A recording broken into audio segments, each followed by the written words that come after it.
I work in drawings and installation. I guess I'm a visual artist.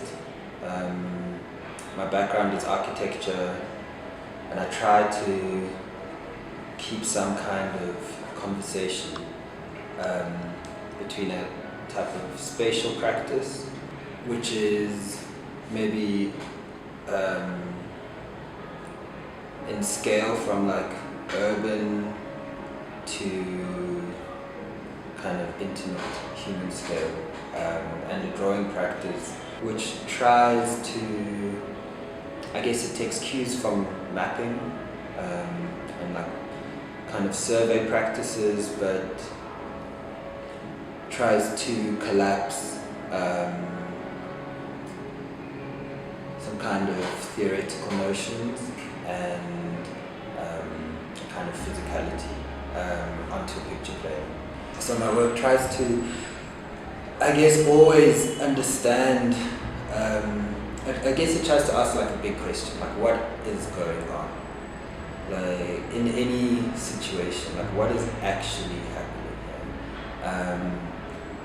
And then it answers it. I mean, one important tool to answering that question, I think, is something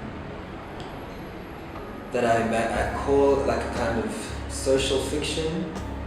Yeah, some kind of like narrative invention to put in like a kind of speculative notion into the world that kind of reflects something that's unseen. To try to, I mean, it's not really about making things visible. I think it could often be about making things more invisible, but that act itself is kind of revelatory. Like it reveals stuff, you know. So yeah, that's kind of what I try to do when I make work. I try to. I think my work starts with stories, and then it tries to strip away a lot of. I guess it tries to decolor stories.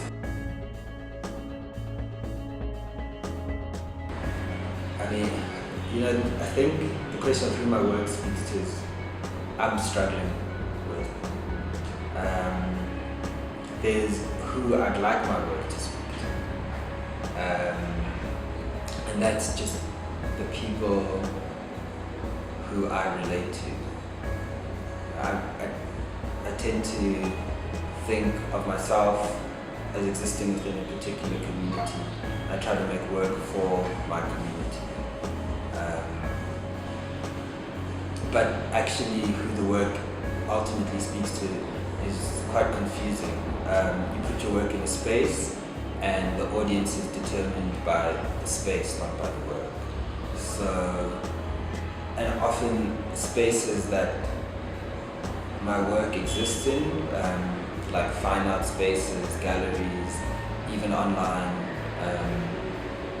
those spaces are not the spaces that my community is completely comfortable in.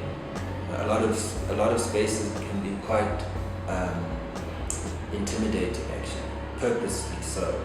So yeah, I mean, I don't know who my work speaks to, but I know that my work tries to always expand or stretch the boundaries of who it's kind of meant to speak to. And not meant to speak to from my intention, but from the kind of politics of the spaces that it's put in.